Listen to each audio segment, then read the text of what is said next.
नमस्कार दोस्तों, स्वागत है आपका इस YouTube channel Sarvan GS classes में। पिछले क्लास में हम लोग चर्चा कर रहे थे महाजनपद काल के बारे में। आज हम लोग चर्चा करेंगे महाजनपद काल में उन सभी महाजनपद में मगध का उत्कर्ष क्यों हुआ। मगध का उत्कर्ष के बारे में जानेंगे आज हम लोग। ठीक है, चलिए। अब बीच बीच में समस्याएं आती है, इसीलिए कभी कभी वीडियो नहीं डाल पाते हैं। आप लोग टेंशन न लें, लेकिन आप लोग को कंटिन्यू वीडियो मिलता रहेगा। ठीक है, बस इधर कुछ काम पड़ गई है तो एक दो दिन बीच में अगर गैप हो तो आप लोग चिंता न करें, वीडियो मिलता रहेगा। ठीक है, इधर कुछ मतलब एक दो दिन गैप हो सकता है, लेकिन फिर कंटिन्यू आपको वीडियो मिलता रहेगा। आप लोग कंटिन्यू क्लास कीजिए और इसका नोट्स बनाइए। और आप लोग मेरा टेलीग्राम ग्रुप में जुड़ जाइए। हर वीडियो का डिस्क्रिप्शन में टेलीग्राम ग्रुप का लिंक रहता है। ठीक है, उसको क्लिक करेंगे तो आप टेलीग्राम ग्रुप में जुड़ जाएंगे। उसमें आपको प्रतिदिन पीडीएफ मिलता रहेगा जो टॉपिक होगा। ठीक है, चलिए। तो फिर हम लोग अपने सिलेबस में आते हैं। मगध साम्राज्य का उत्कर्ष। आज हम लोग पढ़ेंगे मगध का ही उत्कर्ष क्यों हुआ। आज हम लोग देखेंगे उन 16 महाजनपद में। पहले हम लोग देख लेते हैं कि 16 महाजनपद का स्थिति क्या है। एक मैप तैयार कर लेते हैं। आप लोग भी मैप को तैयार कीजिए। ठीक है, हिस्ट्री का आंसर लिखने में अगर आप बीपीएससी का एग्जाम देंगे या कोई भी पीसीएस का एग्जाम देंगे, ठीक है, और मतलब कि आंसर लिखने में अगर आप मैप बना देते हैं ना, तो आपका क्वेश्चन जो है ना, आपका जो आंसर हो जाता है वो बहुत बेहतरीन हो जाता है। ठीक है, फिर आपका नंबर बहुत कम करता है तो आप लोग कोशिश करेंगे मैप में तैयार करने का। ठीक है, बस कैसा भी मैप हो, हिस्ट्री है, ज्योग्राफी नहीं है। ठीक है, बस उसको समझ में आना चाहिए कि इनको आता है कि भारत ये है, भारत जैसा दिखना चाहिए थोड़ा सा कि ये भारत है, उनको समझ में आना चाहिए। नहीं तो कोई जरूरी नहीं एग्जैक्ट मैप बनाने का। इस तरीके से एक मैप खींच लेंगे आप लोग। ठीक है, ये थोड़ा ज्यादा ही निकल गया है तो इसको आप लोग, ठीक है, चलिए, बस समझना है। ठीक है, समझना है, एग्जैक्ट मैप खींचेंगे समय लग जाएगा। चलिए, इस तरीके से आप लोग खींच लेंगे। ये पाकिस्तान, उस समय ये इंडिया का ही हिस्सा था, अफगानिस्तान। ठीक है, ये है आपका। अब देखिए, इसमें से हम लोग देखेंगे 16 महाजनपद में। ठीक है, यहाँ पे आपका मगध, देखिए ये आपका गंगा नदी है। ठीक है, ज्योग्राफी में पढ़ाएंगे, टेंशन न लीजिए। ये आपका यमुना नदी है। ठीक है, अब यहाँ पे आज सारी महाजनपद की चर्चा नहीं करेंगे। जो मेरा ये क्लास देख रहे हैं, पिछले क्लास नहीं देखे हैं तो पहले पिछले वाला क्लास देख लें तो ज्यादा समझ में आएगा आपको इन सभी महाजनपद के बारे में। देखिए, आपको पता है कि मगध जो है, देखिए थोड़ा नीचे बन गया है, लेकिन आप लोग टेंशन न लें। ठीक है, एग्जैक्ट जैसे कि आप कहेंगे एग्जैक्ट, तो गंगा नदी थोड़ा इतना नीचे नहीं है। ठीक है, बिहार के बीचों बीच गुजरती है गंगा नदी। ठीक है, तो ये आपका इस तरीके से आप ले सकते हैं, ये गंगा नदी इस तरीके।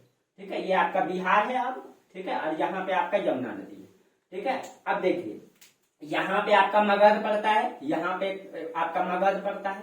ठीक है, मगध का मतलब जो है उस समय का पूरा बिहार, झारखंड, छत्तीसगढ़। ठीक है, छत्तीसगढ़ का कुछ हिस्सा और आपका ये उड़ीसा, ये क्षेत्र, और थोड़ा सा पूर्वी क्षेत्र पड़ता था, थोड़ा सा उत्तर प्रदेश का, ये आपका। और उसकी राजधानी, मगध की राजधानी कहाँ, तो आपका पाटलिपुत्र, जो पटना है आपका। ये तो हम देखेंगे कि ये मगध है। और इसके पूरब में आपका कौन सा महाजनपद है, जो सबसे पूरब का महाजनपद अंग है, देखिए बिहार में। और यहाँ उत्तर में कौन सा है, यहाँ पे आपको बताए थे वज्जी संघ है, जो 8 गणराज्य से मिलकर बना था, वज्जी संघ।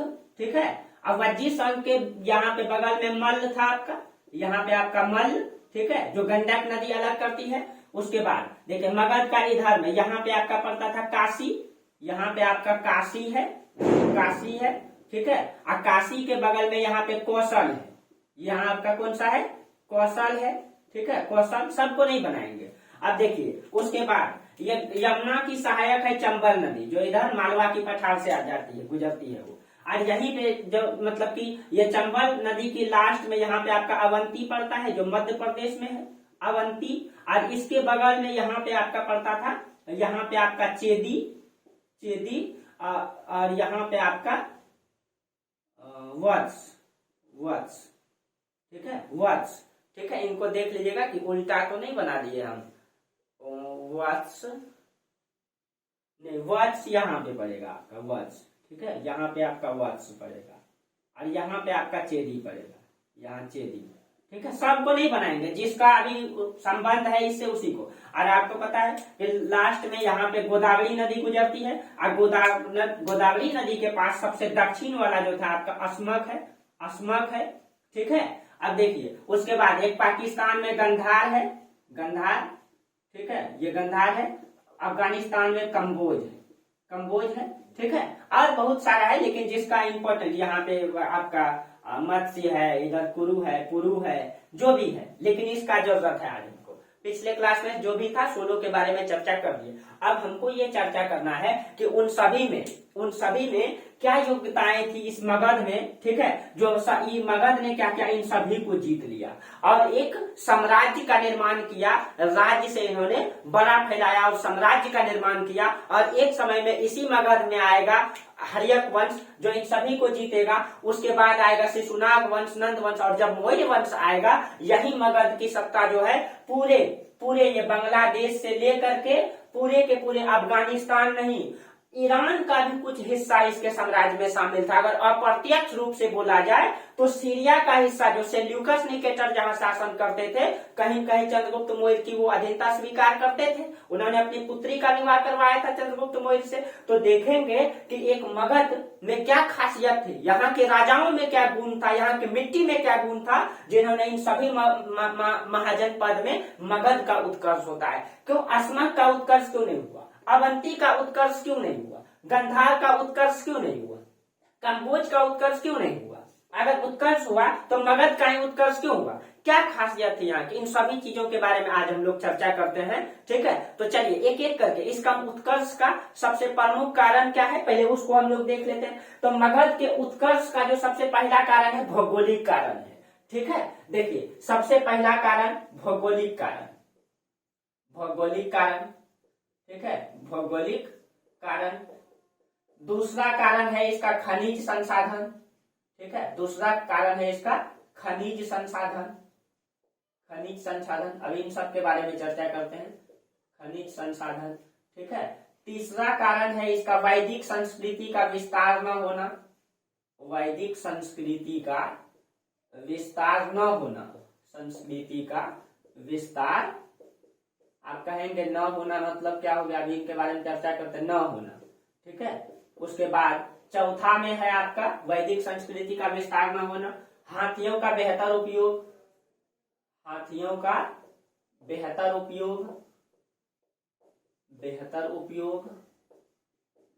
और क्या छूट गया, हाँ नवीनतम संसार, मतलब कि क्या कर सकते, नवीनतम खोजें आप कह सकते हैं, ठीक है, नवीनतम तकनीक इसको कह सकते हैं, नवीनतम तकनीक कह सकते हैं हम कि नई नई तकनीक ये लोग ला लिया था।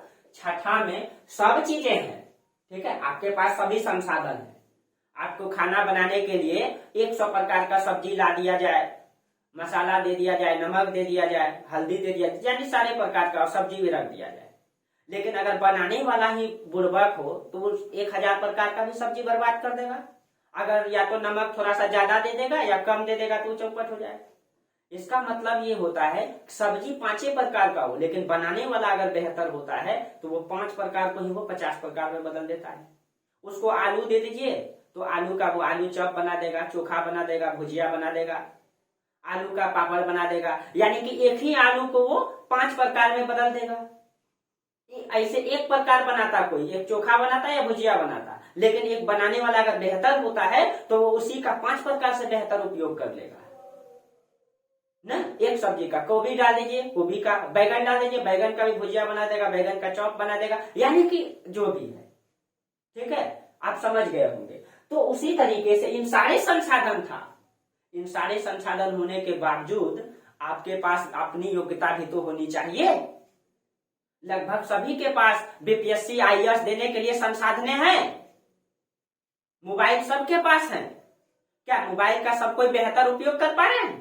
क्या मेरी क्लास को आप यहाँ मैं पढ़ाता हूँ भागलपुर में, क्या आप बैठ के गांव में देख रहे हैं? क्या सबको इस तरीके से लाभ ले पा रहे हैं? इस संसाधन का लाभ सब कोई ले पा रहे हैं? क्या नहीं ले पा रहे हैं? बस वही चीजें हैं, ठीक है, वही चीजें हैं कि आप देखिए इन सभी संसाधन के होने के बावजूद भी आपकी व्यक्तिगत योग्यता होनी चाहिए। तो एक लास्ट में है आपका राजा की व्यक्तिगत योग्यता, ठीक है, राजा की व्यक्तिगत योग्यता, ठीक है। इन सभी कारणों से मगध साम्राज्य उत्कर्ष में आया।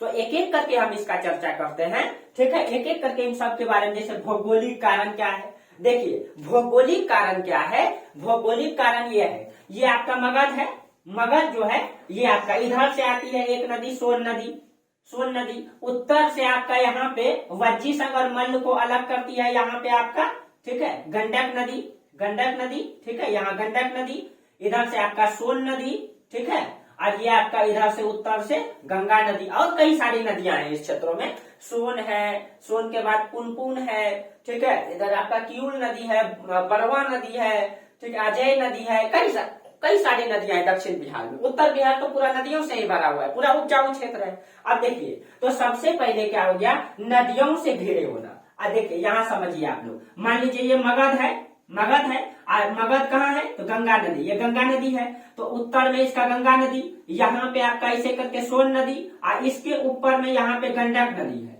ठीक है, तीन नदियां। अब देखिए, अब मान लीजिए कोई यहाँ पे एक साम्राज्य है, यहाँ पे मान लीजिए वज्जी संघ, यहाँ पे है वज्जी संघ ठीक है। अब इसके यहाँ पे आपको यहाँ पे बताए थे, यहाँ पे है आपका अवंती, यहाँ अवंती, यहाँ पे मान लीजिए कौशल है, यहाँ पे आपका कौशल है। अब देखिए अगर ये यहाँ पे आक्रमण करेगा मगध पर आक्रमण करेगा, तो मगध पर आक्रमण करेगा तो इसको नदी पार करना होगा, नदी में पुल बनाना पड़ेगा। क्या गंगा नदी को इतना आसानी से पार करना आसान है? नहीं है। अब देखिए इधर से अवंती आक्रमण करेगा, सोन नदी बीच में पड़ जाता है, इधर से वज्जी संघ आक्रमण करेगा, इसमें गंगा नदी पड़ जाता है। इसका मतलब है कि भौगोलिक कारण ने इसको सामरिक लाभ पहुंचाया, यानी कि युद्ध से बचाया, इसको विदेशी आक्रमण से बचाया, बाह्य आक्रमण से बचाया ठीक है। तो एक कारण हो गया भौगोलिक कारण का कि सामरिक लाभ ठीक है, बाह्य आक्रमण से बचाया इसको।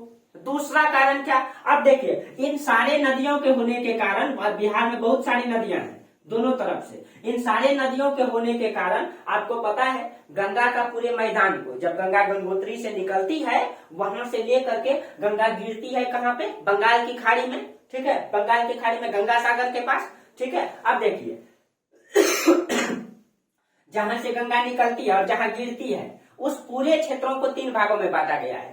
ये आपका इलाहाबाद से लेकर के गंगोत्री तक, उसको अपर गंगेटिक प्लेन कहा जाता है, ऊपरी गंगा का मैदान ठीक है, इलाहाबाद तक ठीक है। अगर यहाँ पे अगर हम बता दें, यहाँ पे ये यमुना है ठीक है, तो यहाँ यहाँ से लेकर के यहाँ तक इसको कहा जाता है ऊपरी गंगा का मैदान। इसके बाद यहाँ से लेकर के जो आपका बंगाल की सीमा है ना, बंगाल की पश्चिमी सीमा तक ठीक है, बंगाल की पश्चिमी सीमा तक आपका, वहां पे आपका महानंदा नदी ऊपर से आती है, यहाँ तक हो जाएगा, यहाँ से यहाँ तक मध्य गंगा का मैदान, मध्य गंगा का मैदान। और उसके नीचे वाला जो हिस्सा है वो होता है निचले गंगा का मैदान। और इस तीनों मैदान में सबसे उपजाऊ क्षेत्र ये वाला है मध्य गंगा का मैदान, और इसी मध्य गंगा में पड़ता है आपका क्या, मगध। ये सबसे उपजाऊ क्षेत्र है, क्यों, इसका उत्तर का जो हिस्सा है ये कम उपजाऊ, क्यों, क्योंकि यहाँ पे जो बालू का कण है वो मोटा है, वो मोटा है, और वहां पे क्या होता है, नमी सोखने की क्षमता कम है उसके पास, वहां नमी अब्जॉर्ब करने की क्षमता कम है। लेकिन ये मध्य गंगा का मैदान का जो बालुई कण है ये महीन कण है, ये नमी को सोख के रखता है, उपजाऊ इसका अधिक है, इसकी उपजाऊ मिट्टी, इसका मिट्टी ठीक है, यहाँ पे ठीक है हल्की मतलब की मिट्टी पाई जाती है वो ठीक है। अब देखिए इसके दक्षिण वाला हिस्सा, तो सबसे ज्यादा उपजाऊ भूमि होने के कारण यहाँ पे क्या हुआ, उपज क्या हुआ, अधिक हुआ, उपज अधिक हुआ। प्लस में ये पूरा का पूरा नदियों के क्षेत्र के होने के कारण यहाँ बड़े बड़े जंगल थे, बड़े बड़े जंगल थे, बड़े बड़े वृक्ष थे, इसमें बहुत सारे जानवर हुआ करते थे। आपको पता है कि जहाँ पानी अधिक होगा ठीक है, वहां घने जंगल उगेंगे ठीक है, धूप पड़ेंगे, घने जंगल उगेंगे, उसमें जानवर सब रहेगा, तो इसमें बहुत सारे जानवर भी थे ठीक है, तो उसका भी प्रयोग। प्लस में अब देखिए ये गंगा मतलब कि नदियों के आसपास होने के कारण सामरिक लाभ हुआ, उसके बाद इसको कृषि में उसको सहायता मिला, सिंचाई में बेहतर इसका उपयोग किया इन लोगों ने ठीक है, सिंचाई में इसका बेहतर उपयोग किया। इस कारण से जब सिंचाई व्यवस्था आगे बढ़ गई ठीक है, तो उत्पादन इसका अधिक हुआ ठीक है। प्लस में यहाँ पे पूरा का पूरा जंगल था, जंगल की सफाई करने में इन लोगों ने इस क्षेत्रों में जो इसका जो एक और भौगोलिक कारण है ठीक है, एक और भौगोलिक कारण है इसका ये कि इसका जो जंगल की जब ये सफाई किया बहुत सारे लकड़ी प्राप्त हुए, उनसे बड़े बड़े वृक्ष हुआ करते थे जो बहुत दिन से पड़े हुए थे, उस लकड़ी का सफाया करके उस लकड़ी का इन लोगों ने बेहतर इस्तेमाल किया भवन निर्माण में। जो चंद्रगुप्त मौर्य का भवन मिला है, उनका लकड़ी का भवन हुआ करता था, जो पटना के कुम्हरहार में मिला है। ठीक है, कुम्हरहार में जो मिला है, ठीक है, वो पटना में मिला है। ठीक है, उनका मकान लकड़ी का हुआ करता था और बड़ा भवन हुआ करता था लकड़ी का। उन लोगों ने लकड़ी का बहुत ही जबरदस्त उपयोग किया था। ठीक है, जैसे कि हम लोग दीवार घेरते हैं, ठीक है, दीवार घेरते हैं, वो लोग जो है लकड़िए का खंभा से इसको घेर दिया था अपने मगध को। ठीक है, विदेशी आक्रमण से बचने के लिए। तो आगे उसके बारे में चर्चा करेंगे ही। ठीक है, तो एक लाभ तो ये हो गया इनका। ठीक है, दूसरा लाभ देखिए, जो मगध की राजधानी है, शुरू में जो मगध की राजधानी थी वो था गिरिब्रीज। ठीक है, जिसको वो था राजगीर। ठीक है, राजगीर था। आप लोग अगर राजगीर गए होंगे, उसको उस समय गिरिब्रीज कहा जाता था, गिरिब्रज कहा जाता था, गिरिब्रज। ठीक है, गिरिब्रज कहा जाता था, राजगीर कहा जाता था। ठीक है, बाद में राजगीर कहा गया, पहले उसको गिरिब्रज कहा जाता था। ये जो राजगीर है, ये 5 पहाड़ियों से घिरा हुआ है, यानी इसकी राजधानी जो है 5 पहाड़ियों से घिरा हुआ है। ठीक है, तो एक तो हो जाएगा कि ये, ठीक है, भौगोलिक कारण में एक कारण आप लोग इसको लिख लेंगे। दूसरा कारण क्या, इसकी जो राजधानी है राजगीर या गिरिब्रीज, ये 5 पहाड़ियों से घिरा हुआ है। ठीक है, और 5 पहाड़ी से इस तरीके से घिरा हुआ है कि विदेशी आक्रमण उसमें नहीं हो सकता है। ठीक है, 5 पहाड़ियों से, उसमें जो 5 पहाड़ी है उसमें आपका विपुलगिरी है, रत्नागिरी है, विपुलगिरी, रत्नागिरी, उदयगिरी, वैभवगिरी, सोनगिरी, ये 5 पहाड़ियों से घिरा हुआ है। ठीक है, आप लोग लिख लेंगे। ठीक है, देखिए उसमें आपका विपुलगिरी, सोनगिरी, रत्नागिरी, वैभवगिरी। ठीक है, वैभवगिरी, और एक कौन सा है, उदयगिरी। एक हो जाएगा आपका उदयगिरी। इस 5 पहाड़ियों से घिरे होने के कारण कौन सा, ये जो राजगीर थी इसकी राजधानी, ठीक है, राजगीर जो राजधानी है, ये 5 पहाड़ियों से घिरा हुआ होता था और चारों तरफ से मतलब पहाड़ियों पर सेना को लगा दिया जाता था। अगर कोई विदेशी आक्रमण होगा या बाहरी आक्रमण होगा, दूर से ही दिखाई देता था कि वहां से आक्रमण हो रहा है। इस कारण से पहले पता चल जाता था। ठीक है, अचानक आक्रमण नहीं होता था, जिससे इसको सुरक्षा मिलती थी राजधानी को। ठीक है, एक कारण तो हो जाएगा ये। ठीक है, अभी हम सिर्फ भौगोलिक कारण में ही चर्चा कर रहे हैं। भौगोलिक कारण में पहाड़ियों से घिरे होना भी एक कारण, मतलब कि इसका बेनिफिट हुआ इसको। ठीक है, विदेशी आक्रमण से बचा। ठीक है, विदेशी आक्रमण से नदी भी बचाया और ये आपका पर्वत भी बचाया। और इसका क्या कारण था, अब देखिए उसके बाद है इसमें आपका खनिज संसाधन। ठीक है, खनिज संसाधन आपको पता है कि ये बिहार पूरा झारखंड में मिला करके उस समय था, झारखंड, उड़ीसा, ये सब बिहार में आता था।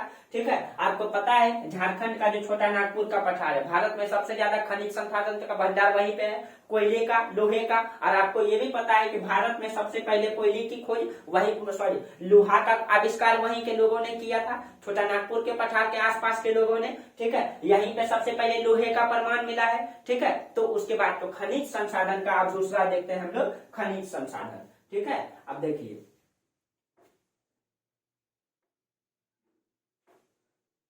तो एक हम लोग चर्चा कर लिए। ठीक है, अब हम लोग देखते हैं खनिज संसाधन। तो खनिज संसाधन में, ठीक है, खनिज संसाधन का बेहतर प्रयोग इन लोगों ने कैसे किया। ठीक है, खनिज संसाधन का बेहतर प्रयोग कैसे किया, तो देखिए जो आपको पता है इस क्षेत्रों में, ठीक है, इस क्षेत्रों में कोयले का संचित भंडार है, कोयले का। प्लस में इन लोगों ने, दूसरा कारण इन लोगों ने यहाँ पे लोहा का खोज किया। ठीक है, तो कहा जाता है कि कोयले से तो वो लोग परिचित नहीं थे। आज सबसे ज्यादा कोयला उत्खनन यही छोटा नागपुर के पठार के आसपास में होता है। ठीक है, और सबसे पहले जो फैक्ट्री लगाया गया था, लोहा इस्पात मतलब कंपनी, ठीक है, जो यहीं पे लगाया गया था टाटा के द्वारा, जमशेदजी टाटा ने यहीं पे, ठीक है, इसी दामोदर घाटी में। ठीक है, एग्जैक्ट हम नहीं बता रहे, बस सिर्फ बता दिए आपको। ठीक है, वो ज्योग्राफी का टॉपिक है, उसमें चर्चा करेंगे। ठीक है, अब देखिए तो कोयले से ये लोग परिचित नहीं थे। कहा जाता है लोहा का इन लोगों ने बेहतर इस्तेमाल किया था। ठीक है, लोहा का क्या इस्तेमाल किया, लोहा का इन्होंने नया नया औजार बनाना स्टार्ट किया। और नया नया जब औजार बनाया, औजार में कृषि यंत्र, यहाँ पे जो खुदाई किया गया यहाँ पे इस क्षेत्रों में, तो यहाँ पे नए नए कृषि यंत्रों का उसमें आपका फावड़ा प्राप्त हुआ।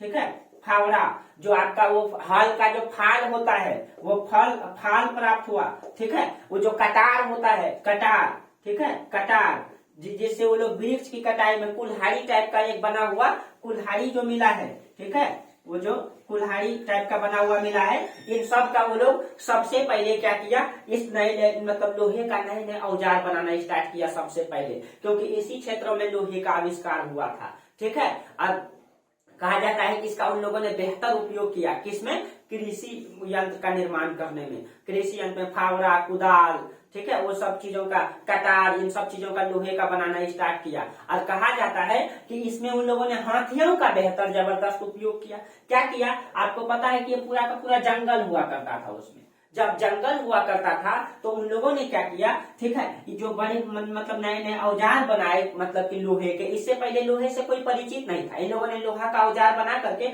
उन सारे जंगलों को कटाई कर दिया और उन सारे जंगलों को कृषि योग्य भूमि में बदल दिया। अब उत्पादन क्या हो जाएगा, अधिक हो जाएगा, ठीक है, उत्पादन बढ़ जाएगा। और उससे जो, और कहा जाता है कि इन सारे जंगलों में, इन जंगलों को जब सफाई किया लोहे की औजार से, उसमें हाथी का इन लोगों ने बेहतर जबरदस्त उपयोग किया था, ठीक है। कहा जाता है कि इस जंगलों में बहुत सारा हाथी था, ठीक है, तो उस हाथी दांत का भी इन लोगों ने इस्तेमाल किया था, बहुत सारा हाथी था। और आपको पता है चंद्रगुप्त मौर्य ने 500 हाथी दिया था अपने ससुर को उपहार में, सेल्यूकस निकेटर को, ना, तो वो आगे चर्चा करेंगे, ठीक है। इसका मतलब है कि कहीं कहीं बहुत सारा हाथी निकला होगा, हाथी का इन लोगों ने बेहतर उपयोग किया अपनी सेना में, प्लस में जंगल का लकड़ी को ढोने में, ठीक है, लकड़ी को ढोने में उसका बेहतर इस्तेमाल किया, अभी उसके बारे में चर्चा करते हैं, ठीक है। तो और उन लोगों ने इन पूरे क्षेत्रों को सफाई करके क्या किया, पूरे को मतलब कि जंगल को कृषि योग्य भूमि में बदल दिया, ठीक है, कृषि योग्य भूमि में बदल दिया। और आपको पता है,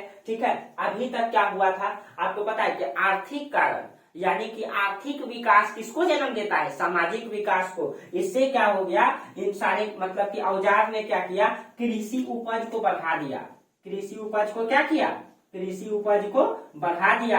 जब इसका उपज बढ़ेगा इसका मतलब आर्थिक विकास होगा, और आर्थिक विकास किसको जन्म देता है, सामाजिक विकास को जन्म देता है। और सामाजिक विकास किसको जन्म देता है, सामाजिक विकास सांस्कृतिक विकास को जन्म देता है, सांस्कृतिक विकास को जन्म देता है। आज देखिए हमारा संस्कृति, हमारा कल्चर चेंज होने चला है ना, पहनने का तरीका, ठीक है, फटा जीन्स, इधर डिजाइन वाला जो सब भी है, ठीक है, जो भी है वो मतलब हमारा कल्चर बदल गया। क्यों, क्योंकि पैसे की मात्रा क्या हो गई है, बढ़ गई है, ठीक है, बढ़ गई है। तो कहीं न कहीं मान लीजिए आप मतलब कोई स्टूडेंट है, ठीक है, कोई भी मान लीजिए कोई एक ए नाम का स्टूडेंट है, अभी एकदम बहुत तरीके से मेहनत करके पढ़ रहा है, ठीक है, पढ़ रहा है बहुत दिन से, खर्च भी मतलब किसी तरह काम चलाता है, पढ़ा लिखा करके काम चलाता है, ठीक है। और उसका अचानक अगर पीसीएस अधिकारी वो बन जाए, ठीक है, या बीपीएससी में या किसी अन्य पीसीएस अधिकारी में बन जाए, जब उसका मतलब वो उसका मतलब कि रहन सहन क्या हो जाएगा, तुरंत बदल जाएगा।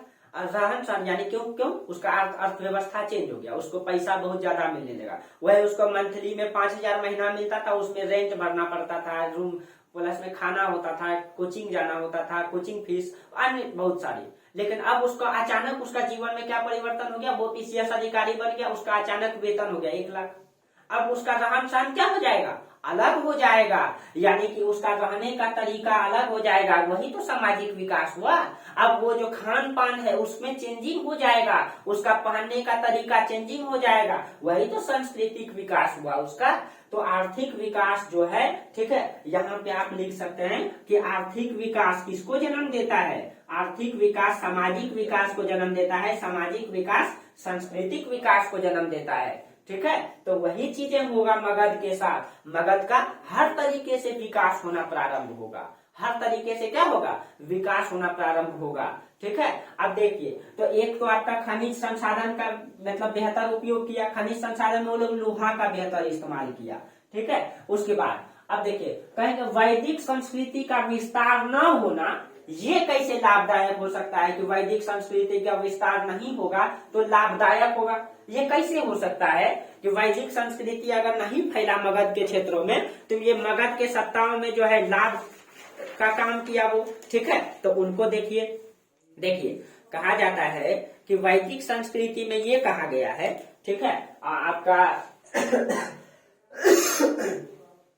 अथर्ववेद में, ठीक है, अथर्ववेद में देखिए, पहले हम यहाँ लिख देते हैं कि वैदिक संस्कृति का विस्तार न होना कैसे इसको लाभदायक दिया, ठीक है, कैसे लाभदायक दिया। तो वैदिक संस्कृति का विस्तार न होना, और आपको पढ़ा भी चुके हैं, संस्कृति का विस्तार न होना, ठीक है। अब देखिए यहाँ पे वैदिक संस्कृति का मतलब आपको पता है, अथर्ववेद में अंग को, ठीक है, अथर्ववेद इसमें जो है ना अंग को प्लस में मगध को वरात्य क्षेत्र कहा गया है, वरात्य, ठीक है, वरात्य क्षेत्र कहा गया। वरात्य का मतलब होता है निम्न कुल का, ठीक है। यानी कि आपको बोले थे कि आर्य लोग जब आए थे, यहाँ के मूल निवासी पहले अनार्य थे, और आर्यों ने वैदिक संस्कृति को जन्म दिया। तो इस क्षेत्रों में आर्यों का तो मतलब पदार्पण नहीं हुआ था, लास्ट में हुआ था, लेकिन इस क्षेत्रों में कहीं कहीं अनार्य लोग रहते थे, निम्न कुल का लोग रहते थे, जो कि आर्य संस्कृति से परिचित नहीं थे, और वो अपना अनार्य का अपना संस्कृति हुआ करता था। अब देखिए, अब आर्य का अपना संस्कृति ये था, वैदिक संस्कृति को आर्यों ने बनाया, ठीक है। अब उसमें कहा गया है, वैदिक संस्कृति में ये कहा गया है, ठीक है, कि ब्याज पर धन देना नहीं चाहिए, जल परिवहन को पाप बताया गया है। अब बताइए, किसी भी देश के विकास के लिए, ठीक है, जल का परिवहन, जल की यात्रा नहीं करेगा, और मगध को तो सबसे बड़ा जल परिवहन ने भी बहुत बड़ा योगदान दिया है, ठीक है। तो अगर वैदिक संस्कृति में जल परिवहन पाप माना गया है, और आपको पता है इसी के लिए क्रांति, जो 1857 की क्रांति हुई थी, ठीक है, जो मंगल पांडे, उन लोगों को भी नदी की यात्रा करवाया जाता था, जो वो लोग पाप समझता था, अपने धर्म के खिलाफ समझता था। इससे भी एक कारण ये भी था सैनिक में मतलब कि क्रोध का, और उसके कारण से विद्रोह हुआ था। तो देखिए, जब 1857 की बात करें, वहां पे ये परंपरा चल रही है, तो इससे पहले यहाँ पे कितना कठोर तरीके से चल रही होगी वैदिक। तो देखिए, तो उस समय जो है नदी की यात्रा करना पाप माना जाता था, ठीक है, ब्याज पर धन देना पाप समझा जाता था। अब ब्याज पर धन नहीं देगा, परिवहन नहीं करे, जल परिवहन की यात्रा नहीं करेगा, तो उससे क्या होगा, विकास हो पाएगा? विकास कहीं के अवरुद्ध होगा ना, विकास अवरुद्ध होगा। ब्याज पर धन नहीं लगाएगा, व्यापारी के लिए सबसे बड़ा चीजें होती है, मतलब बड़े बड़े व्यापार में ब्याज पर लगाना आवश्यक होता है, और उससे नहीं तो देश का विकास ही नहीं होगा। अब इस कारण से, ठीक है, और इस क्षेत्रों में, ये अंग और मगध के क्षेत्रों में वैदिक संस्कृति का विस्तार नहीं था। इन लोगों ने जल परिवहन की भी यात्रा किया, ठीक है, इन लोगों ने ब्याज पर भी धन लगाया, इसका बेहतर उपयोग इन लोगों को हुआ, इसका बेहतर उपयोग। देखिए, वैदिक संस्कृति का विस्तार न हुआ तो मगध साम्राज्य को फायदा हुआ, ठीक है, मगध साम्राज्य को फायदा हुआ। उसके बाद है आपका हाथियों का बेहतर उपयोग, ठीक है। कहा जाता है कि इस मगध के जंगलों में बड़े बड़े हाथी और बहुत बड़ी मात्रा में हाथी प्राप्त हुआ था। चंद्रगुप्त मौर्य ने अपने ससुर को 500 हाथी उपहार में दिया था, ठीक है। तो इस जंगलों में बहुत हाथी मतलब कि निकला। उस हाथियों का यहाँ के राजाओं ने बेहतर उपयोग क्या क्या किया, ठीक है, उसका उपयोग क्या क्या किया। सबसे पहले इस मगध का जंगल को साफ करने में उसका मदद किया, ठीक है, जंगल को साफ करने में किया, ठीक है, जंगल को साफ करने में हाथी, और प्लस में वो जो मतलब कि लोहे का जो औजार बनाया था, एक प्रकार से आप कुल्हाड़ी कह सकते हैं, ठीक है, कुल्हाड़ी द्वारा उन जंगलों को काटा गया और हाथी से उस लकड़ी को बाहर निकाला गया, ढोने का काम करता था हाथी। उसके बाद हाथी को सेना में लाया गया, और आपको पता है मौर्य साम्राज्य में बड़ी सेना थी हाथी का सेना समथिंग में 8000 सेना थी, जो मतलब कि हाथी द्वारा हाथी सेना थी, ठीक है, समथिंग 8000 ही था, ठीक है। 6 लाख तो पैदल सैनिक था, 30,000 घुड़सवार था, हाँ 8000 मतलब कि हाथी वाला सेना था इसके पास। और ये हाथी जो है बेहतर उपयोग करता था। हाथी ऊंचा होता है, और वो लोग विदेशी जो आते थे घोड़ा लेकर के आते थे, ठीक है, तो घोड़ा लेकर के जब वो आते थे तो हाथी उससे ऊंचा होता है, हाथी उसकी सैनिक को कुचल देता था, प्लस में वो ऊंचा होता था तो वो दूर से ही भाला मार देता था सैनिक को। ये सबसे बड़ा बेनिफिट दिया इसको। और हाथी को कुचलने में, सेना को कुचलने में हाथी बहुत बड़ा योगदान देता है, ठीक है। तो सेना में इसका बेहतर उपयोग किया गया। प्लस में इतनी मतलब हाथी का जो दांत है, ठीक है, वो महंगा होता है, उसका भी उन लोगों ने बेहतर उपयोग किया, ठीक है। इस कारण से मतलब कि आर्थिक दृष्टि से मगध को हर तरीके से बेनिफिट हुआ, ठीक है। हाँ, उसके बाद नवीनतम तकनीक, नवीनतम तकनीक को थोड़ा अच्छा से समझिए, ठीक है। नवीनतम तकनीक को थोड़ा अच्छा से समझिए, ठीक है। देखिए, और इसको एक एक करके आप लोग लिखिए, ठीक है। एक एक करके आप लोग लिखिए, नोट्स पे मिल जाएगा आप लोगों को, ठीक है। अब देखिए नवीनतम तकनीक से क्या बेनिफिट हुआ इसको, नवीनतम तकनीक। अब देखिए होता ये था, नवीनतम तकनीक का मतलब ये इस क्षेत्र, ये पहला क्षेत्र था, ठीक है, जहां पे लोहे की औजार बनाई गई, लोहे की औजार बनाई गई। अब होता ये था, पहले जो कृषि किया जाता था, जैसे धान बोता था, ठीक है, तो धान का छिटकौआ विधि होता था। छिटकौआ विधि का मतलब धान को छींट दिया, जो हुआ हुआ, नहीं हुआ नहीं हुआ, ठीक है। लेकिन क्या हुआ, जब लोहे की आविष्कार हो गई तो लोहे का इन लोगों ने क्या किया, हल बनाना स्टार्ट किया, फाल, और उससे जुताई गहरी होने लगी। जब जुताई गहरी होने लगी तो उसमें नमी की मात्रा बढ़ गई, नमी की मात्रा बढ़ गई। तो अब जो धान की खेती ये लोग करता था वो रोपण विधि से किया जाता है। और आपको पता है कहीं कहीं तो डबल रोपण किया जाता है, एक जगह रोप करके फिर वहां से उखाड़ के दूसरे जगह, उससे और उत्पादन बढ़ जाता है, ठीक है। कई जगह पे होता भी है। अब देखिए, तो रोपण विधि में उपज क्या हो गया, अधिक हो गया। अब धान का उपज जब अधिक हो गया इनका, ठीक है, उपज, अब जैसे कि धान का उपज अधिक हुआ, किसके कारण से, नवीनतम औजार के कारण से, नवीनतम तकनीक के कारण से, ठीक है। अब धान क्या हो गया, पहले छिटकौआ विधि से बोया जाता था, अब जो है उसको कैसे बोया जाने लगा, रोपण विधि से। इससे क्या हो गया, धान जो है अधिशेष उत्पादन हुआ, अधिशेष उत्पादन हुआ इसका। और दूसरा चीज है, अब आपको बोले थे कि किसी भी क्षेत्र का जो मुख्य फसल होता है, उस क्षेत्र का वही मुख्य खाद्य पदार्थ भी बन जाता है, खाद्य पदार्थ भी बन जाता है। जैसे हम लोग जानते हैं कि ये बिहार का क्षेत्र है, ये यहाँ इस क्षेत्रों में खास करके, ठीक है, बिहार के इस क्षेत्रों में खास करके दिन में लोग मतलब कि चावल खाते हैं, रात में रोटी खाते हैं। क्यों, क्योंकि यहाँ मतलब कि मतलब चावल की भी उपज होती है और गेहूं की भी होती है। पश्चिम बंगाल चल जाइए, वहां पे आपको तीनों टाइम आदमी चावल खाएगा, मछली चावल। क्यों, क्योंकि वहां पे जो पश्चिम बंगाल में है ना, कि वहां पे साल में 3 बार चावल उगाया जाता है, 3 बार उगाया जाता है। देखिए, तो हर क्षेत्र का, आप दक्षिण भारत चल जाएंगे, इडली डोसा खिलाएंगे आप। यानी कि ये है कि जिस क्षेत्रों में जो मतलब वहां का जो उपज होता है, मुख्य फसल होती है, वही उसका खाद्य पदार्थ बन जाता है, ठीक है। तो वही चीजें है। तो यहाँ पे जब धान का उत्पादन अधिक होने लगा, ठीक है, तो महिलाएं क्या करने लगी, अब महिलाएं अब अपने खाद्य पदार्थ किसको बना लिया, चावल को, ठीक है। और चावल को जब बना लिया, आपको पता है जो चावल जब बनाया जाता है तो उसका जो माड़ होता है वो बहुत ही पौष्टिक होता है, ठीक है। जब यहाँ की महिलाएं माड़ भात खाने लगी, ठीक है, तो वो मतलब कि वो पौष्टिक होता है, ठीक है। तो वो मतलब वो चावल से जो मार भात खाए वो लोग, उससे उसका क्या होगा, उसका प्रजनन शक्ति बढ़ गया। और जब प्रजनन शक्ति बढ़ेगा, जनसंख्या बढ़ेगा, ठीक है। यानी कि चावल का प्रभाव क्या पड़ा महिलाओं पर, चावल का प्रभाव ये पड़ा कि महिलाओं का प्रजनन शक्ति क्या हुआ, बढ़ गया, महिलाओं का प्रजनन शक्ति बढ़ा, ठीक है। अब देखिए, जब महिलाओं की प्रजनन शक्ति बढ़ेगा तो क्या होगा, जनसंख्या बढ़ेगा, ठीक है। अब इससे क्या हो गया, मगध का जनसंख्या बढ़ेगा। और मगध का जब जनसंख्या बढ़ेगा तो मगध का जो श्रम शक्ति है, जो मजदूर है, वो क्या हो जाएगा, सस्ता हो जाएगा, ठीक है। तो जनसंख्या श्रम शक्ति को कम मतलब कि सस्ता कर देगा, श्रम शक्ति भी मजबूत होगा। अब जब श्रम शक्ति मजबूत होगा तो बाजार का निर्माण होगा, बाजार का निर्माण होगा तो ठीक है, तो विकास की प्रक्रिया आगे बढ़ेगा, व्यापार की प्रक्रिया आगे बढ़ेगा। और यही कारण रहा मगध के उत्कर्ष का, एक कारण ये भी रहा, ठीक है, एक कारण ये भी रहा आपका, ठीक है। तो मतलब नवीनतम तकनीक ने इस तरीके से विकास की प्रक्रिया को जन्म दिया। और एक कारण है राजा की व्यक्तिगत योग्यता।